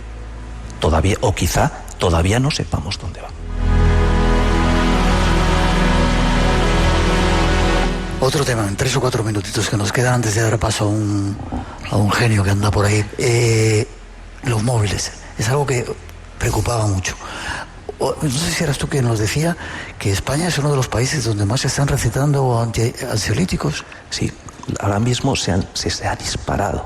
Es el sitio de Europa que más antidepresivos, ansiolíticos se están recetando, y se ha demostrado, se ha visto, esto ya son estudios, que en los últimos 10 años ha aumentado sobre todo los casos de ansiedad, ansioso-depresivos, están aumentando una auténtica barbaridad. Pero si nos centramos en el tema de los móviles... Sí. Que es una trampa, en la que hemos caído todos, o un mecanismo que puede ser muy útil, pero que está machacando a mucha gente, ¿no? Sobre todo a la gente joven. Hay que tener en cuenta que el cerebro se está desarrollando, igual que todo el cuerpo. igual que los niños van creciendo en altura, tú los estás viendo, los vemos, con las hormonas, a los niños pues le van creciendo la barba, a las mujeres las mamas, o sea, vamos creciendo, el cerebro está creciendo y la última zona que crece, como para decirlo así, fácilmente es la corteza prefrontal. La corteza prefrontal también es la que nos divide, o sea, nos diferencia, de los animales. Es lo que nos da lo que son las funciones ejecutivas que decimos nosotros, que eso lo podemos medir por estudios neuropsicológicos. Es la planificación, la ejecución, lo que nos diferencia, con lo que nosotros podemos, o sea, planificar las cosas. Y estamos viendo que las personas que están pasando muchas horas delante de los móviles, en esos cerebros que están en construcción, que se están desarrollando, esas zonas se están hipotrofiando. Estamos viendo gente de 20, 22 años que llevan muchas horas con el móvil. Atentos los niños y los jóvenes que están por aquí, y los que nos escuchan, perdón. Sí, que se está hipotrofiando y que entonces tienen menos recursos de planificación, de función ejecutiva, que es que les va a costar, están tan irritables porque cuando le quitas el móvil, que no encuentran lo que es la solución a muchos problemas, y es por eso, porque no se ha terminado de desarrollar, porque está hipotrofiándose esa zona. Pero como es un cerebro en construcción, hay mucha plasticidad, o sea, hay una gran esperanza, que es vamos a reducir el consumo de horas de móviles, media, 1 hora al día como máximo, y vamos a empezar a socializar otra vez, más ejercicio, más dieta mediterránea, vamos a quitar lo que son todos los precocinados para que vuelva otra vez esa plasticidad neuronal, para que se termine de desarrollar esa zona prefrontal. Es decir, que se puede recuperar ese daño que nos puede estar haciendo o haber hecho. Exactamente, podemos intentar que esa zona vuelva otra vez a ganar volumen, o sea, que se vuelva a expandir, que se vuelva y que se termine de madurar esa zona. Hablando con algunos de las personas que han estado aquí, doctora de psicología también, decían que tendría que ser una labor muy larga y que no sabe si ya hemos llegado a tiempo.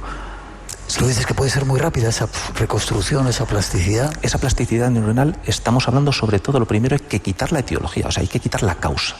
El móvil. Móvil, tablet, pantalla, llámalo X. Hay que quitarlo.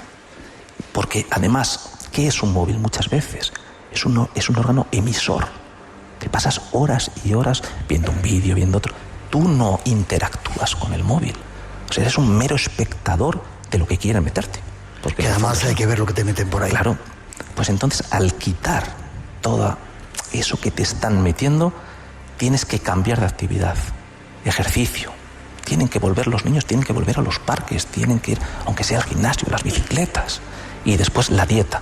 Vamos a quitar precocinados, vamos a estar otra vez con leguminosas. Mira, la OMS recomienda 4 raciones de leguminosas a la semana. Vamos otra vez a volver a ser humanos, porque es que estamos perdiendo eso, y con eso podemos volver otra vez a que la zona prefrontal vuelva otra vez a crecer y termine de madurar, que es lo que nosotros queremos.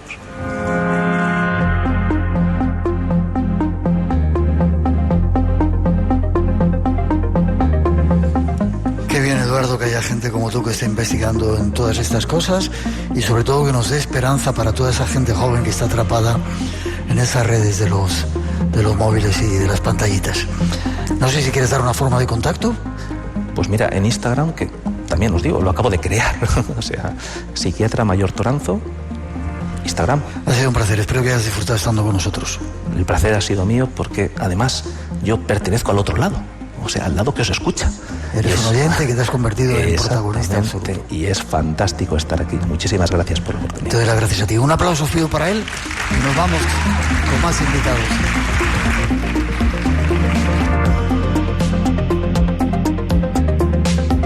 Espacio en Blanco con Miguel Blanco, aquí en Radio Nacional. Radio Nacional de España, la radio por delante. Tengo una pregunta para ti. Mira, ¿Cuál de estas tres emociones crees que nos lleva a tomar decisiones más pensadas? Cuando alguien está inmerso en una actividad que le apasiona, tiene la sensación de que el tiempo pasa más rápido. Opción Así B. somos. Vamos a contarte la historia de una mujer valiente. Historias y emociones que nos definen por dentro. Y extraer psicoaprendizajes de cómo somos. Así somos. Tenemos en común Con Molo Cebrián y Luis Muiño. ¿De verdad tú crees que un campesino de la Edad Media no vivía en continua ansiedad? Nuevos capítulos en RN Audio. Radio Nacional de España. Buenas noches, Espacio en Blanco, desde los Bomberos Forestales de Melide, aquí en Galicia, España. Un fuerte abrazo, deseando que empiece el programa para que se nos haga ameno el turno de guardia. Un fuerte abrazo para todos, saludos para los oyentes y para todos los colaboradores que hacen este maravilloso programa, y para don Miguel Blanco. Gracias, buenas noches.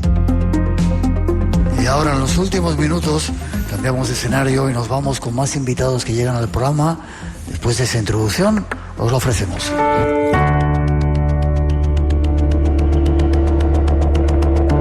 Este congreso al que asistimos, de Ahora Ilusión, ha reunido a diferentes especialistas en el mundo del conocimiento humano.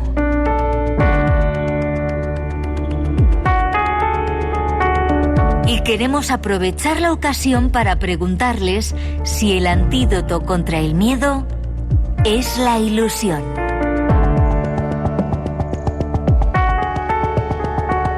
Vayamos con ellos durante algunos minutos. Pero antes de ir con él, escuchar esto, un momentito.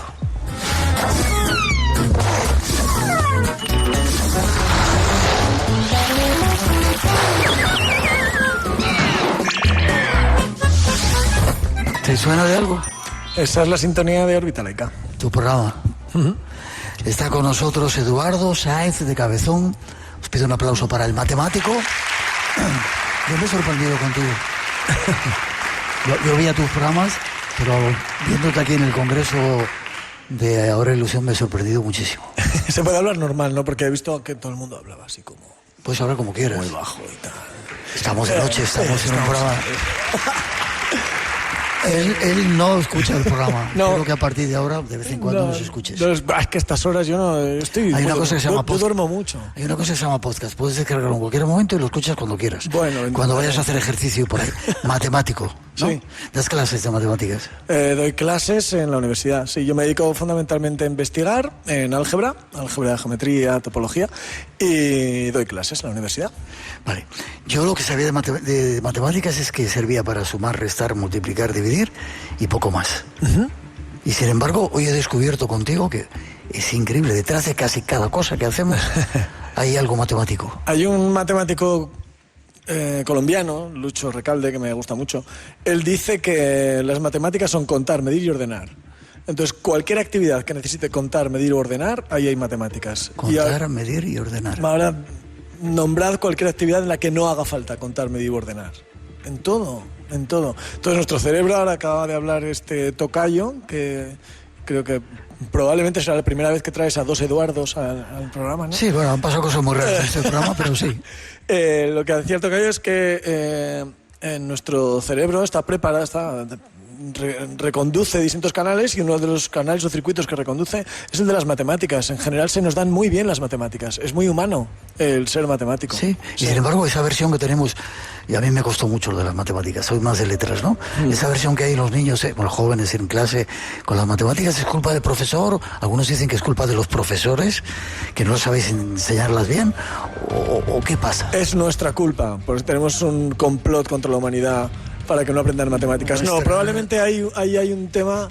Lo hablaba antes con un chavalín que me decía, es que a mí se me dan... O sea, no me gustan las matemáticas. Y le decía, vamos a ver, ¿no te gustan las matemáticas? ¿Por qué? Y dice, pues porque fallo muchas veces. Le digo, vale, lo que no te gusta es fallar. Entonces, si probablemente en lo que fallaras fuera otra cosa, esa otra cosa sería la que no te gusta. Lo que no te gusta es fallar. Entonces, muchas veces hay... no solo en la escuela, en la escuela a veces también. Yo soy muy reticente a hablar mal de los profesores y de la escuela. Sí, ¿no? todo mi respeto para ellos, perdóname, muy reticente por el trabajo que hacéis. Sí. Pero me parece que a veces sí que caemos, sobre todo en matemáticas, en ir muy rápido a buscar resultados, no pararnos en el proceso. Entonces, cuando lo importante es el resultado y no el proceso, entonces el error no nos ayuda. Cuando estamos centrados en ver cómo el proceso educativo, de aprendizaje, etcétera, en cualquier ámbito, en matemáticas en cualquier ámbito, cuando lo que nos importa sobre todo es el proceso, el error forma parte del proceso, entonces nos ayuda y no nos paraliza. Cuando vamos directamente al resultado, el error no ayuda al resultado, porque está bien o está mal. Entonces, si repetidamente nos encontramos con una barrera de que mi resultado es tan mal, encontramos una especie de parálisis. Y entonces esa parálisis es cuando una persona tiene miedo por algo, lo acabamos de ver, ¿no? Cuando una persona tiene miedo por algo, su cuerpo se paraliza. ¿Significa que ese cuerpo no se puede mover? No, se puede mover. En cuanto le quitas el motivo del miedo, ese cuerpo, sus músculos funcionan, etcétera, ¿no? Entonces, muchas veces en clase de matemáticas hemos generado una parálisis a nuestro músculo matemático, se entiende la analogía, ¿verdad? A nuestro músculo matemático. ¿Significa que no tenemos ese músculo matemático? Lo tenemos perfectamente afinado. Lo que pasa es que no lo estamos pudiendo mover porque tenemos esa parálisis, ¿no? Y hay muchas personas en las que, por desgracia, esa parálisis se enquista, ¿no? Y se queda permanente. ¿Te ha gustado lo que se ha escuchado del programa hasta ahora? Sí, me mola, sí. Vale. En tu charla contabas que detrás de las redes sociales hay nódulos, ¿cómo le llamabas? Nodos, sí. Nodos. Sí. Y has dado una explicación de cosas increíbles que se utilizan en el fútbol, que sirven un poco... Cuéntame un poco todo esto. Sí, hay una teoría... Los algoritmos estos extraños que... Hay una parte de las matemáticas, un ámbito de las matemáticas que se llama teoría de grafos, que tiene que ver con contar y con ordenar, sobre todo. Que es parte de la combinatoria, entonces son nodos que están unidos entre sí por relaciones, ¿no? Pues por ejemplo, la gente que está aquí o la que nos está oyendo, pues cada persona podría ser un nodo en una red y dos personas están conectadas entre sí, por ejemplo, si tienen su teléfono móvil. Eso es un ejemplo que hemos puesto ahí, ¿no? Entonces, eso forma una red. Y existen matemáticas con las que estudiamos ese tipo de objetos, ese tipo de redes. Y podemos saber muchas cosas. ¿A eso te dedicas tú? Sí, en parte sí. Podéis saber muchas cosas, decías. Claro, se puede saber muchas cosas de la estructura de relaciones a través de esa estructura matemática. Entonces tenemos muchísimas herramientas matemáticas desarrolladas desde hace siglos para estudiar esto. Y como es algo tan abstracto, lo podemos aplicar a montones de cosas diferentes. Entonces yo he puesto varios ejemplos hoy en mi charla, pero hay miles, millones de ejemplos, ¿no? Uno puede estudiar, por ejemplo, un partido de fútbol, un equipo de fútbol, cómo funciona estructuralmente por eso, y se puede sacar mucha información. El cerebro se puede estudiar así. De hecho, utilizamos mucho teoría de redes para estudiar mecanismos dentro del cerebro. Cuestiones sociales, de movimientos sociales, cuestiones de significado, relación entre ideas, entre palabras. Hay montones de cosas que se modelizan mediante estas redes, y el estudio matemático de estas redes nos hace ver información pues que a lo mejor de primeras no la podíamos tener, o teníamos ciertas intuiciones, pero nos permite cuantificar esas intuiciones. Y eso lo pueden estar utilizando grupos políticos o mentalidades que traten de controlar al planeta para hacernos cambiar de idea. Antes de nada, perdón, ¿qué es un algoritmo? Eso que funciona en las redes, que se parece... Un algoritmo es cualquier sucesión ordenada de instrucciones para llegar a un resultado. Una receta de cocina es un algoritmo. Matemática pura. Sí, o no en matemática, ¿eh? Cualquier sucesión de instrucciones, una receta de cocina es un algoritmo. Porque son unas cosas que tú las vas haciendo y las haces siempre en el mismo lugar y en el mismo orden, y obtienes un resultado. Ajá. Batir los huevos, hacer tal, durante tanto tiempo hacer tal. Bueno, pues los ordenadores solamente entienden ese lenguaje. Entonces con los ordenadores nos comunicamos así. Mediante, mira, haz esto, ahora haz esto, ahora haz esto, ahora haz esto, ahora haz esto. Y entonces obtenemos un resultado. Entonces, todo el funcionamiento de todo lo que tenga que ver ordenadores por medio, teléfonos móviles, todo lo que tenga que ver con esas máquinas, la forma como esas máquinas procesan la información es mediante algoritmos. Entonces, pues, por ejemplo, si yo voy a escuchar música en una red social o en una página web, o en YouTube o así, y esa página me recomienda otra música, esa recomendación es fruto de un algoritmo. Y ese algoritmo lo ha programado alguien. Y ese alguien pues ha tomado unas decisiones y no otras. Entonces, esos algoritmos tienen ahora mismo mucho poder en nuestras vidas, pues porque nosotros accedemos a la realidad a través de las redes sociales. Entonces, de las redes sociales o de Internet, Google, toda esta historia, ¿no? Y entonces, claro, como todo eso está mediado por algoritmos, pues es susceptible, obviamente, de que... esté controlado. De que estemos... Bueno, controlado no lo sé. Que hayan tomado unas decisiones en las que nosotros no tenemos nada que decir. Vale. Eso sí. Nos quedan 4 minutitos. Decías que Google tiene 5.000 informaciones de nosotros Sí, que nosotros desconocemos. Se estima que Google, Facebook, Instagram, las redes sociales en general, tienen sobre cada usuario unos 5.000 puntos de información. Es una estimación, porque esto no es nada transparente en general. Entonces, yo qué sé, cuando tú vas a ver Netflix, por ejemplo, o cualquier cadena de estas, ¿no?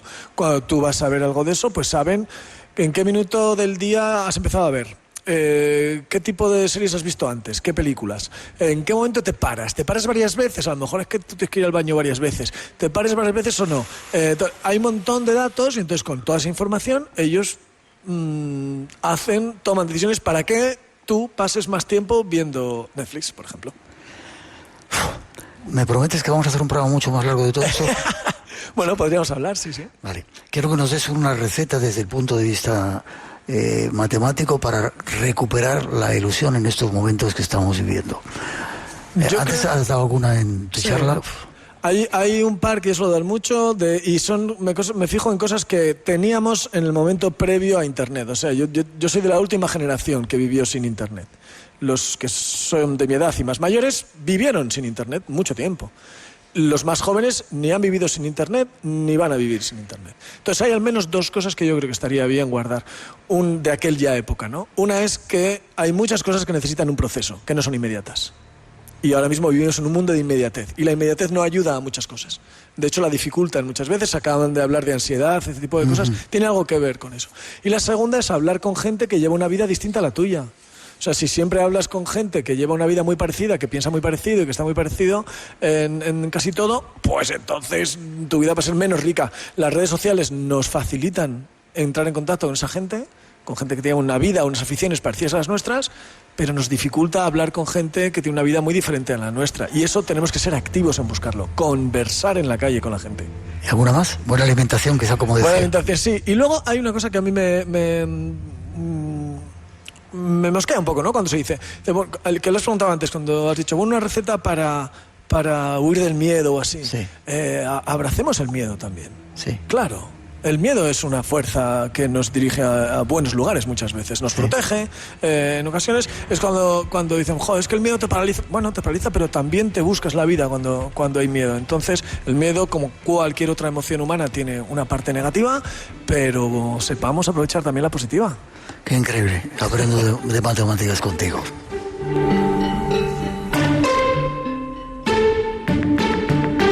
Eduardo Sáez de Cabezón. Forma de contacto contigo. ¿Tienes un libro que me tienes que enviar para que hagamos un programa? Un montón de libros. Bueno, la universidad. Yo trabajo en la universidad y ahí tengo, formas de encontrar conmigo. En las redes sociales me podéis encontrar, YouTube, todo eso. Si es que lo difícil es no encontrarme.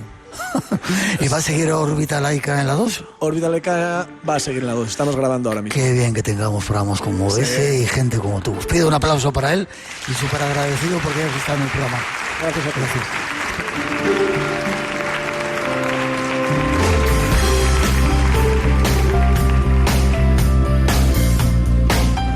Y terminamos por hoy.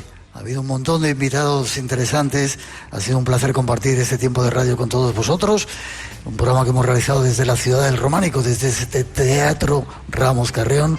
Y os pido un aplauso para todos los que todavía os habéis quedado aquí. Gracias por haber venido a vernos. A recuperarse, a cuidarse, a recuperar la ilusión de disfrutar de estos días mágicos que se acercan. Ojalá nos dejen un poco tranquilos, que no haya redes que nos estén machacando, ni guerras por ahí. Y nos encontramos en 7 días aquí en el Espacio en Blanco. Mientras tanto, os dejamos con un poquito de nuestra mejor música y toda la programación de Radio Nacional. Gracias, Zamora, gracias por haberos cuidado. Nos volveremos a ver prontito. Gracias.